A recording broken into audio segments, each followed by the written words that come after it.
garis. Siap. Siap. Parang 391. Siap.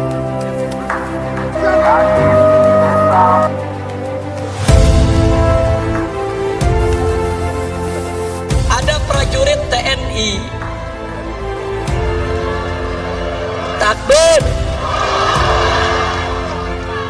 Waktu saya pulang, buat rekaman menyambut saya datang. Betul? Bagus gak? Ditangkep. Katanya melanggar disiplin militer. Katanya tidak sesuai Sabta Marga. Seorang prajurit TNI menyambut kepulangan seorang Habib di Borgol, ditangkap di penjara. Yang menarik, Cukong Cina lagi digotong-gotong, dibopong-bopong sama prajurit Brimob. Digotong-gotong. Ini Cina pakai nama Datuk Tahir. Jadi orang kalau udah denger namanya kan nggak tahu dia Cina. Datuk Tahir dari Mayapada, saudara.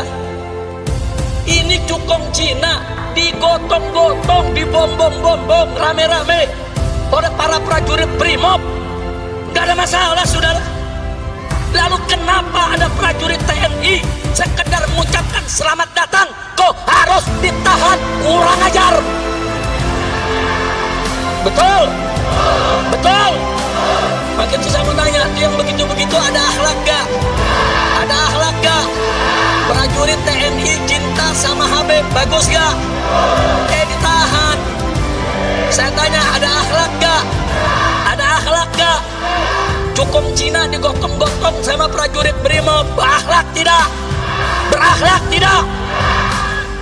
Giliran Cukong dibopong-bopong, saudara, dianggap nggak melanggar disiplin.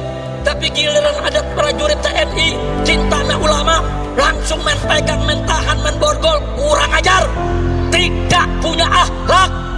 Betul?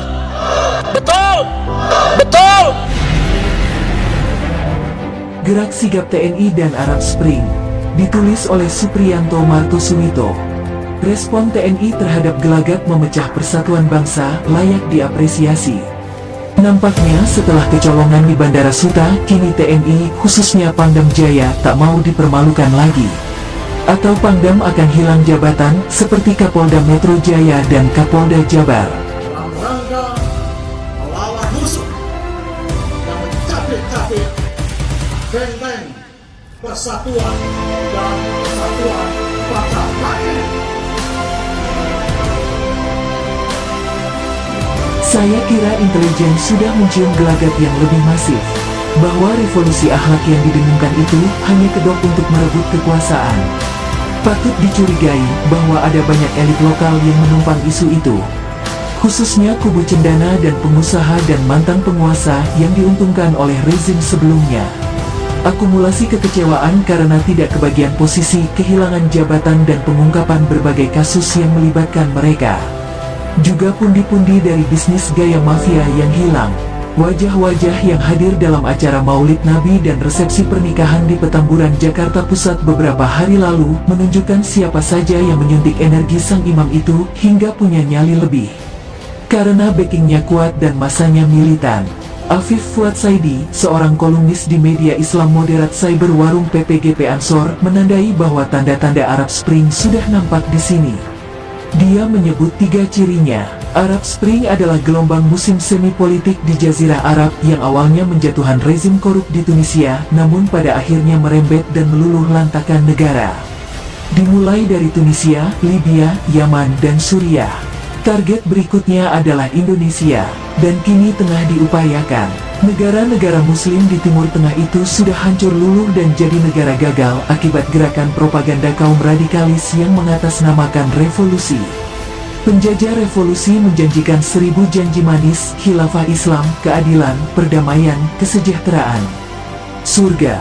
Namun yang terjadi kebalikannya, perang sipil berkobar, saling bunuh sesama, negara hancur dan menyisakan penyesalan. Neraka dunia. Gerakan yang dimotori oleh kelompok radikal tersebut sudah nampak di sini.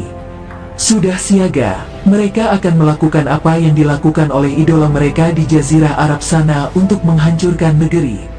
Masa pendukung mereka adalah orang-orang yang kalah, gagal dalam hidup, kurang pendidikan, dan korban hasutan politik berkedok agama.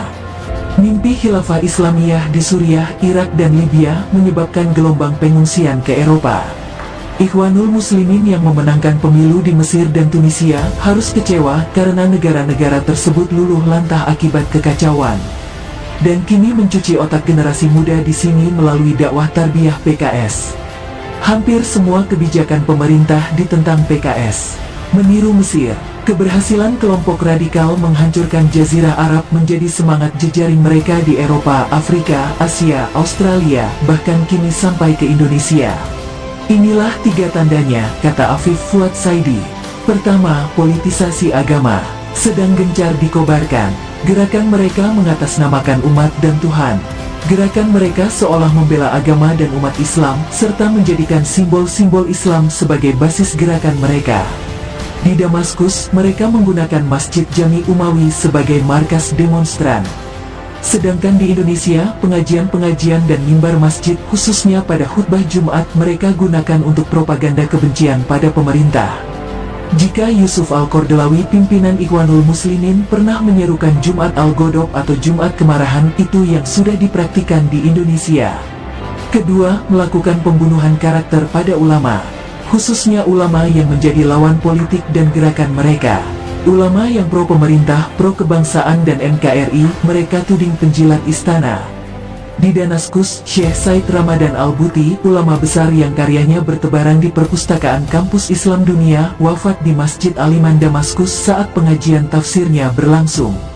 Al-Buti dan 45 orang lainnya harus terbunuh hanya karena berbeda pandangan politiknya. Al-Buti juga dianggap penjilat istana dan dianggap sebagai pengikut Syiah. Padahal Al-Buti adalah ulama aswaja, ceramah dan karyanya getol menyuarakan aswaja Ahlus Sunnah wal Jamaah. Hanya karena pandangan kebangsaannya, beliau harus terbunuh. Lalu bagaimana di Indonesia? Kurang lebih sama, para ulama dibunuh karakternya. Prof. Quraisy Shihab adalah salah satunya. Mereka menuduhnya sebagai seorang Syiah. Kiai Mustafa Bisri dituduh liberal, begitu juga Kiai Said Agil Siraj dituduh Syiah dan liberal. Yang berseberangan pandangan politiknya dihabisi, difitnah. Ingat kasus TGB Zainul Maji? Tokoh yang awalnya mereka puja karena pandangan politiknya berubah, mereka memfitnahnya sedemikian rupa. Sebaliknya, mereka memanggungkan ustadz abal-abal yang lebih menghibur, atau enteng mencaci maki. Ketiga, propaganda anti pemerintah. Mereka melakukan agitasi dan seruan ketidakpercayaan pada pemerintah dan istana. Di Suriah, Bashar al-Assad dituduh Syiah, dituduh kafir dan membantai kaum Sunni. Sedangkan di Indonesia, Jokowi dituduh anak PKI, keluarganya dituduh sebagai Kristen antek China. Polanya sama, mereka juga menggugat ketidakpercayaan pada sistem dan pelaksana negara. Mereka menawarkan teko ajaib bernama Khilafah Islamiyah sebagai solusi dari sistem demokrasi. Masalah apapun yang ada di Indonesia, solusinya adalah Khilafah Islamiyah dengan melemahkan sistem dan pelaksana negara di Indonesia.